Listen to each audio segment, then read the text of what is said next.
There is more fallout from Friday's Supreme Court decision to strike down most of President Donald Trump's tariffs. This morning, the European Union hit the brakes on ratifying a U.S. trade deal after President Trump threatened a new 15% global tariff.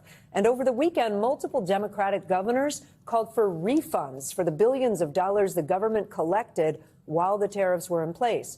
Illinois Governor J.B. Pritzker, a possible 2028 presidential candidate, even sent President Trump an invoice for nearly $9 billion. When asked about refunds on Friday, President Trump said, "We'll end up being in court for the next 5 years."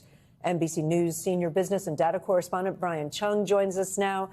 So, Brian, in the wake of the Supreme Court decision on Friday, President Trump now saying he's going to impose this blanket 15% tariff on all global imports. How would that work? And how does he have the authority to do that? Yeah, and that's a big reason why markets are not doing that well today, because after the announcement that the Supreme Court had struck down the tariffs, many people were saying, OK, well, that's it. Then the tariffs are not there anymore, only to find out immediately afterwards that the president was going to pursue other avenues to reinstate those tariffs essentially at the same rates. So, again, what we're talking about here is the president saying that he will go after any country that wants to retaliate here. He said that on Truth Social by saying, quote, any country that wants to, quote, play games with the ridiculous Supreme Court decision, as he describes it, will be met with a much higher tariff. And I think that's the threat that the markets are reacting to here. And the president even doubling down and saying, all right, well, the Supreme Court said that I don't have the emergency authority under their previous statute to stand up those tariffs, but he's still going to do it unilaterally. In another Truth Social post, he said, I don't need the help of Congress to do a lot of these tariffs. So, yes, even though in the previous regime prior to last Friday, we had seen things like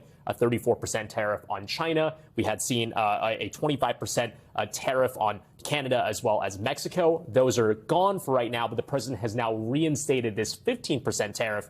But I do want to point out that's only temporary. It's only going to last for 150 days. That's why that was the plan B to the president's plan A, which was just struck down. And Brian, a lot of those posts from the president coming this morning. Also this morning, European unions saying that they're halting this trade deal out of Brussels. What might that mean for Americans here at home? Well, that trade deal that they had negotiated with the United States was prior to the Supreme Court decision. So you had the European Union that was saying, all right, well, let's have a deal here. We can do a 15% cap, for example, on things like pharmaceutical products, in some cases even lower, depending on most favored nation. Won't get into that. The United States was saying they would lower auto tariffs on European Union-made cars coming into the United States. But all of that is kind of moot because the tariffs that the European Union was trying to get around with that framework was struck down by the Supreme Court. So now the European Union is saying, OK, well, now instead of that, we're dealing with this new 15% 150-day tariff that makes the last framework a bit useless. Let's try to figure out where we go from here. That uncertainty you can copy and paste to every other country that's trying to negotiate with the United States.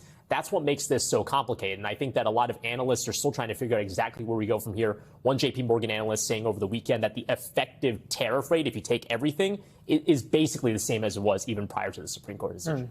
Okay. Brian Cheung, thank you. Thanks.